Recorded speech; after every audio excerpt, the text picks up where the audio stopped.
Welcome to AP European History with Mr. Bobby. Today we'll be talking about the first four sections of Chapter 14 in McKay, Hill and Buckler et al., 7th edition, Reform and Renewal in the Christian Church, dealing with primarily with the Protestant Reformation and its impacts. Some of the things that we really should keep in mind today as we're going through this chapter are what late medieval religious developments paved the way for the adoption and spread of Protestant thought. What were some of the motivating factors that we've already discussed in class? What was going on in the church?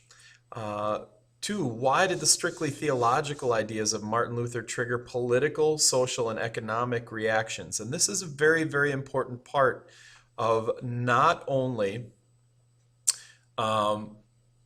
not only this Reformation religiously, but what impact did it have, okay, on the political, social, and economic lives of everyone in Europe?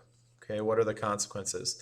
And what are the consequences of the religious schism or this religious divide that we will now have between Catholics and Protestants? The condition of the church, approximately 1400 to 1517, leading up to this Reformation. We've talked about it in class. The prestige of the church had declined. We've talked about the events like the Babylonian captivity, which was the moving of the Pope to Avignon, France, so that the French monarch could control the Pope and control the papacy. And the Great Schism, or this Great Divide, which leads us to two popes and then three popes, and then back to one pope. And we have a lot of commentary that rises up during the Renaissance by secular humanists that really takes jabs at all of the corruption in the church. And these are all mentioned in chapter 13 and then re-mentioned now in chapter 14. The Praise of Folly by Erasmus, Canterbury Tales by Chaucer, the Decameron by Boccaccio, and a lot of the ideas in Machiavelli about leadership. And at this point in time, although for regular everyday people, the church is it's a very major part of daily life, we find increasingly that the papacy is either a tool of the nobility, the aristocracy, or vice versa, the aristocracy is a tool of the papacy. There's a lot of corruption, a lot of greed, and that is going to catch up with them.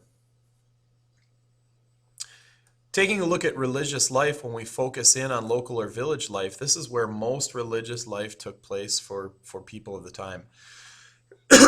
Three things that are written about by most scholars that people sought to reform and people were having issues with were clerical immorality, clerical ignorance, and clerical pluralism and absenteeism. And by clerical, we mean church, okay, or church leadership. There's numerous evidence in primary source documents of priests having concubines, ignoring their celibacy, drunkenness, gambling, extravagance, and ignorance. Many priests could barely read or write. The church had kind of fallen off on giving the proper education, and priests and clergy being looked up to and revered as scholars in their communities. And then probably the biggest of which, clerical pluralism, meaning that many of the clergy took on multiple roles, and this was primarily for economic advantages. And this led to absenteeism. Oftentimes, higher up clergy would be in charge of multiple churches, and they would pay a mere pittance to lower clergy to go serve those churches, and then they would never be there. One example in your text shows that one parish, the first time that the head clergy was in the church was for his own funeral. Okay? Many also held multiple offices or came from nobility. Your text talks about examples of the Medici and the Borgia in northern Italy, both being elected one person from their family being elected as popes, and being very concerned with the ideas of the Renaissance and the ideas of making money. However, at this time, there are some people within the church that really do realize that some changes are needed. There are numerous calls to clean things up in the late 15th and early 16th century. And some examples that your text it mentions the Brethren of the Common Life. And they're in Holland. They seek out to help the poor, feed the hungry, and clothe the homeless, so to speak, and do some of those outreach things that many of us would probably consider would be a primary role of a church in a community. The Imitation of Christ is written by Thomas A. Kempis. It urges people to seek perfection in a simple way of life and really become more, rethink their role and relationship with God.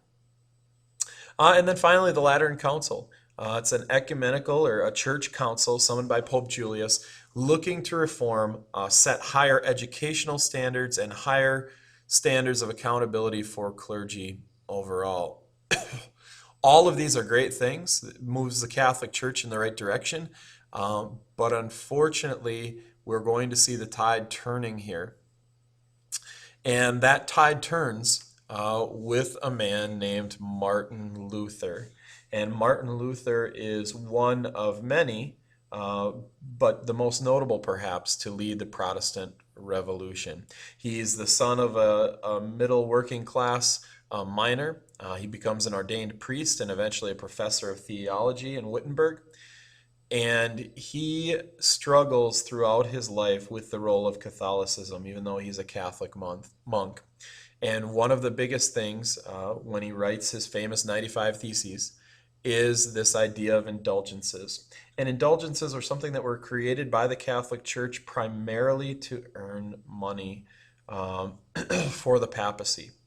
One famous quote your text refers to by John Tetzel: "As soon as a coin in the coffer rings, the soul from purgatory springs."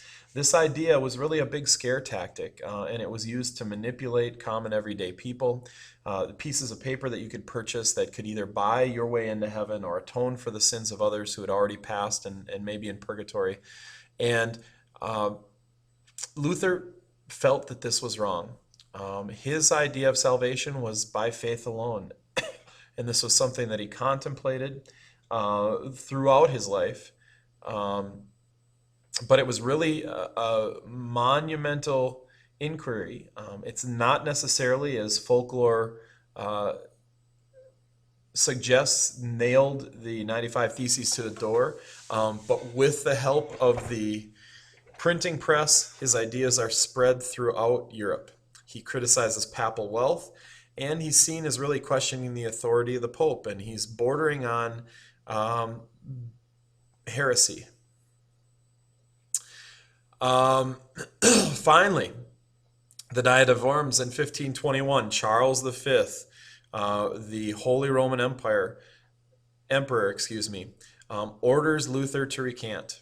And Luther refuses this, and he's declared an outlaw. It's only because his ideas were praised as patriotic by many of the princes in Germany who did not agree with the imperial power of Charles, that he was saved because they wouldn't carry out the order of execution. At the same time, in Switzerland, Reformation is also rising up by a man named Ulrich Zwingli.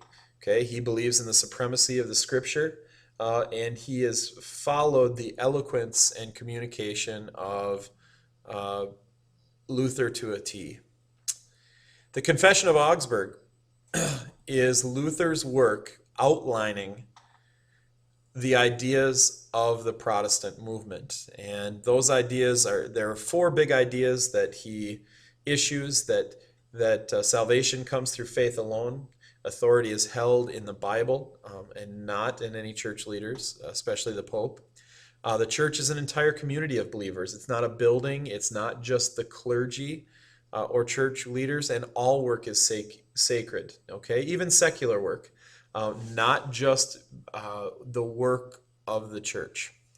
He believes in 3 sacraments as opposed to 7: baptism, penance, and Eucharist. Um, and one big difference is transubstantiation versus consubstantiation. And consubstantiation is the Protestant version for Luther, that Christ is really present, but the wine and the bread are not transformed. Whereas transubstantiation, the bread and the wine actually become body and blood of Christ. Social impacts. Protestantism has a wide appeal to all the classes. There's a resentment of all these clerical privileges, all of the land, getting out of some of the punishments that they may have deserved for breaking the law. And people like the idea of educated preachers that are willing to give educated and intellectual sermons.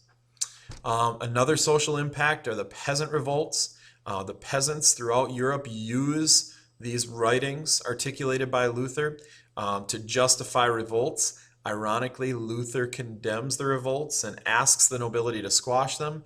In 1525, there are over 75,000 peasants, it's presumed, that are killed by the nobility to squash and quell these rebellions. Another thing we notice about Luther is just a great power of language. With the advent of the printing press by Johannes Gutenberg, we find his German translation of the New Testament, the vernacular of Germany, making his writings accessible to young and old. He has a small catechism and a large catechism, enlightened views on women's rights, which were much more favorable in Protestantism. And those things really move masses of different types of people.